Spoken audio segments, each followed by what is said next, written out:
respect the work that you all have put in up to this point.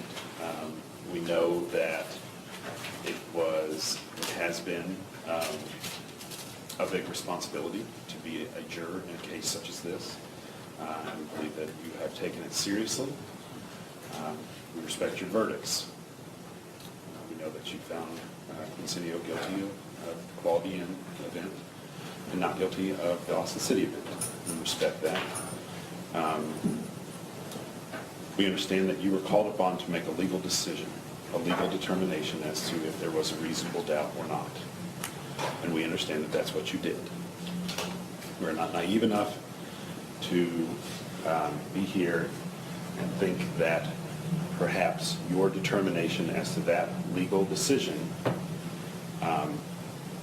perfectly lines up with perhaps your personal opinion about what happened or anything like that. We understand you were asked to do one job, that you took it very seriously, and that you did that job. As I said, we respect that and we thank you for your work. As we talked about back when June was just starting, the case isn't over. If there's a guilty verdict, there's more. Up to this point, we hope that you realize that we're not in the business of wasting time, of extending things beyond what they need to be. We plan to continue that, but we do have evidence to put on. We think it's appropriate. We think it's appropriate that you hear it and fully consider it. So we will be putting on some witnesses for you to consider. You will hear from a handful of people who know Quincinio, who know where he came from, the kind of circumstances that he came up in. You will hear from his mother, Quantello. She will be our first witness. You will hear from some aunts and uncles. You'll hear from a former DJJ worker who worked with Quincinio back when he was very young. None of this is provided to you as an excuse for conduct. It's only by way of explanation, for context, for who Quincinio is, and for your decision on what's the appropriate penalty for him. As we talked about a lot before, there's processes set up. There's a process for everything. There was a process for picking all of you as jurors. There's a process for a trial. Now there's a process for this. Sometimes we get to this point and the jury feels, I was hoodwinked. People kept stuff back. There's a process for that. Nobody asked for that. It's the way the law is written. So you will hear more information. As I said, this is not an excuse. This is by way of explanation. The evidence in this phase will show, will teach you, robbery first is 10 to 20. It's considered under the law violent time.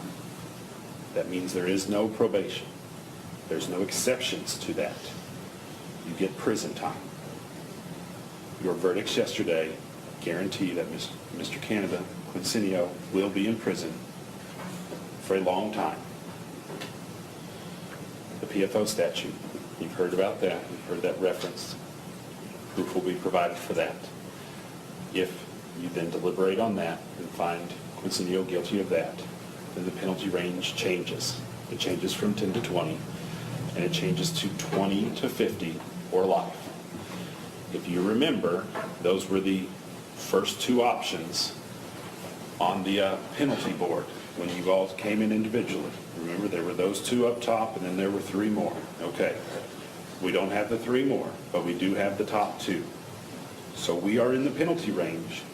If there's a conviction on a PFO, as we call it, we are in the penalty range of being convicted of murder.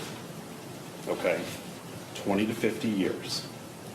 You'll learn that obviously that's not probation eligible. There's no exceptions. You go to prison. And you go to prison for a long time.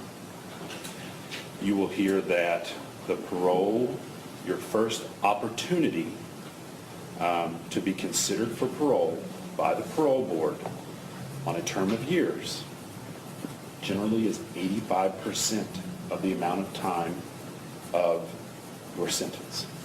For instance, if you have a 20-year sentence, your parole, your first opportunity at parole is after you serve 17 calendar years. Then the parole board takes a look at your case.